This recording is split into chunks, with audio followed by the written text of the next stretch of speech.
Students welcome to MIL Odia. चल आम ए देखा केते गुडे एमसीक्यू क्वेश्चंस सभ्य जमीदार आ गोटे पाठर। अच्छा प्रथम देख सभ्य जमीदार रे कलिकता आमदानी माल मध्य किए प्रधान थिला? तो आंसर कौन हम? धुआपत्र। राइट। एबे देखो नेक्स्ट, महाजन बाबू बलराम बलंकर घर ओडिशार केउ अंचल रे? आंसर कौन हम पिला माने? जाजपुर। नेक्स्ट देखिबा, महाजन बलराम जने सौदागर ठारू केउ मोहर आनिथिले? राइट। तो आइर आंसर हम कौन ना अकबरी मोहर।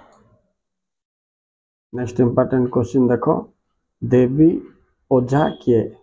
राइट। 10 नंबर आंसर होची अवधान। एटा हम। नेक्स्ट जीवा, कुसंस्कार विमर्दिनी सभार अधिवेशन केउ दिन रे होई थाए बोलके पचरा जायछि? तो आंसर हो पिला माने मंगलवार। 3 नंबर टा आंसर हम। नेक्स्ट चलो देखिबा, गंगा लाभ।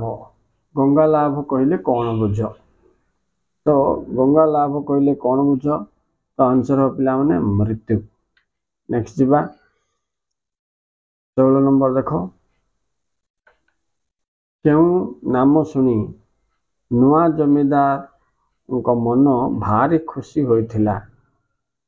तो आंसर हम सभा नाम सुनी तांको मन भारी खुशी होइथिला। नेक्स्ट देखो 17 नंबर, तालुको किणा थारू गंगाधर महांती केउ काम रे थिले? आंसर होची 17 नंबर रो पिला माने से थिले सेठ पंचिया। केते नंबर एटा? 3 नंबर हो आंसर, सेठ पंचिया। ओके।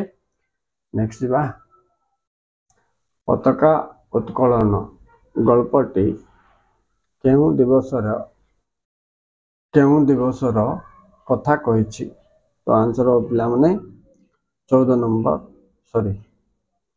अगस्त 1947। ठीक अछि। 3 नंबर ता हवा आंसर। नेक्स्ट देखो, सोमनाथ महापात्र केउ उपाधि पाइथिले? तो आर आंसर होछि कोन? राय बहादुर।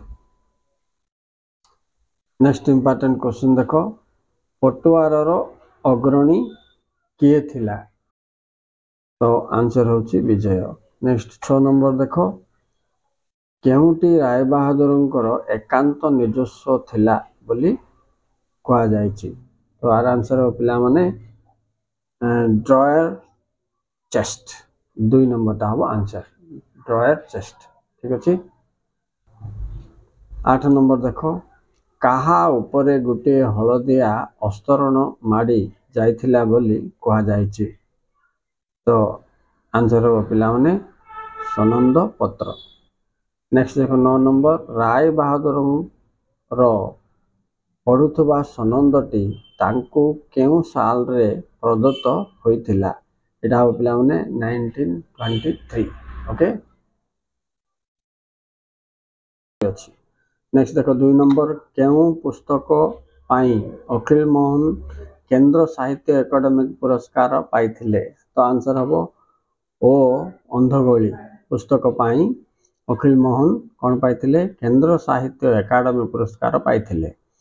नेक्स्ट देखो पिला माने, बनारस रास्ता रे लोकंकर धाड़ी किपरि लागिथिला बोली कहा जायछि? ना बनारस रास्ता रे सिया लोकंकर धाड़ी जमाट बंधा बरफ सियार परि देखा जायछि बोली कहछन्ति। तापर नेक्स्ट देखो, रूप पियासी नागरिक तीर्थ किए बोली पचाछि? रूप पियासी नागरिक तीर्थ किए? ना होछि डालमांडी। नेक्स्ट, गंगार लाले लाल पानी मुक्त केसी द्रौपदींकर केउ दृश्य परि मने होछि? 5 नंबर टाइम पाटन पिला माने, गंगार लाले लाल पानी मुक्त केसी द्रौपदींकर बेणीबंधन दृश्य परि मने होछि।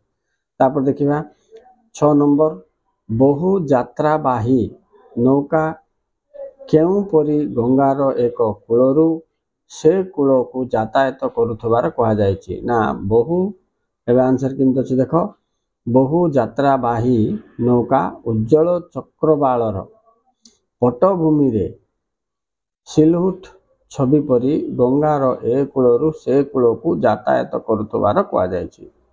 ବୁଝିପାରିଲ ନା? ବହୁ ଯାତ୍ରାବାହୀ ନୌକାଟି ଉଜ୍ଜଳ ଚକ୍ରବାଳର ପଟ୍ଟଭୂମିରେ ସିଲହୁଟ ଛବି ପରି ଗଙ୍ଗାର ଏକ କୂଳରୁ ସେ କୂଳ, ମାନେ ଏ କୂଳରୁ ସେ କୂଳକୁ ଯାତାୟାତ କରୁଥିବା କଥା କୁହାଯାଇଛି।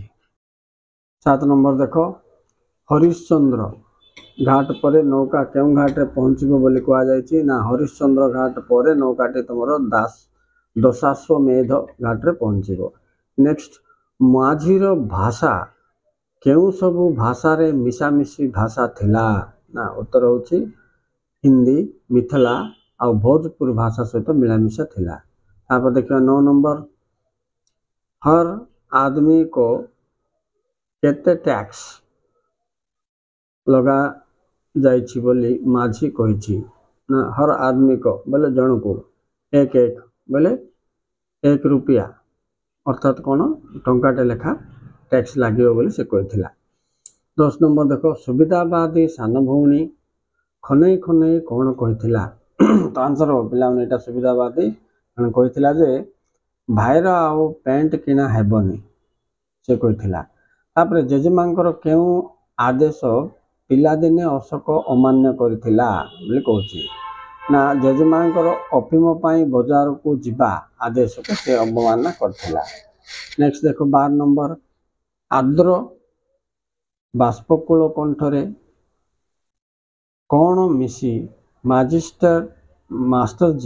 ମାଷ୍ଟରଜୀ କଣ୍ଠସ୍ୱର ଅଦ୍ଭୁତ ଶୁଣାଯାଉଥିଲା? ନା ଆର୍ଦ୍ର ଓ ବାଷ୍ପକୁଳ କଣ୍ଠରେ କ୍ରୋଧର ଉତ୍ତେଜନା ମିଶି ମାଷ୍ଟରଜୀଙ୍କର କଣ୍ଠସ୍ୱର ଅଦ୍ଭୁତ ଶୁଣାଯାଉଥିଲା। ଏବେ 13 ନମ୍ବରଟା ଦେଖ, ଇମ୍ପୋର୍ଟାଣ୍ଟ କହୁଛି କ'ଣ?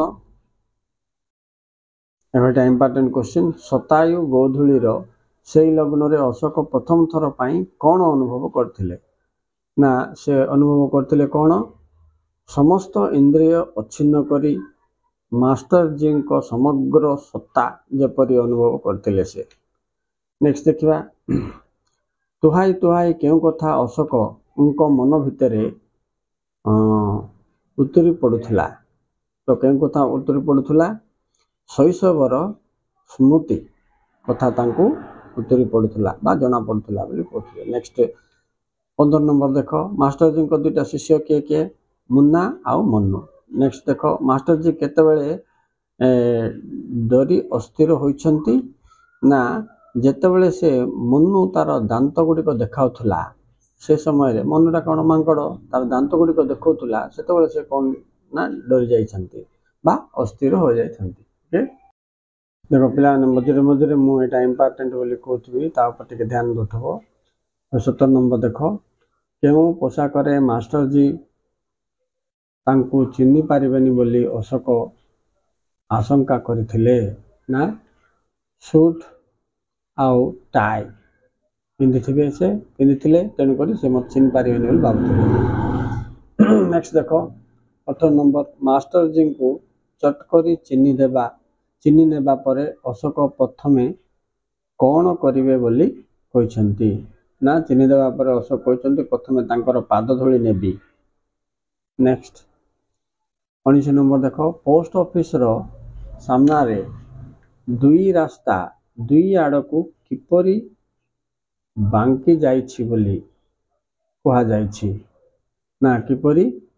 ନା କହିଛନ୍ତି ଯେ ଯୂପକାଷ୍ଟ ପରି, 2 ଆଡ଼କୁ ଯୂପକାଷ୍ଟ ପରି ବାଙ୍କି ଯାଇଛି। ନେକ୍ସଟ, ପିଣ୍ଡା ଉପରେ ଗପ ଜମେଇଥିବା କେଇ ଜଣକୁ ଅଶୋକ କ'ଣ ପଚାରିଥିଲେ?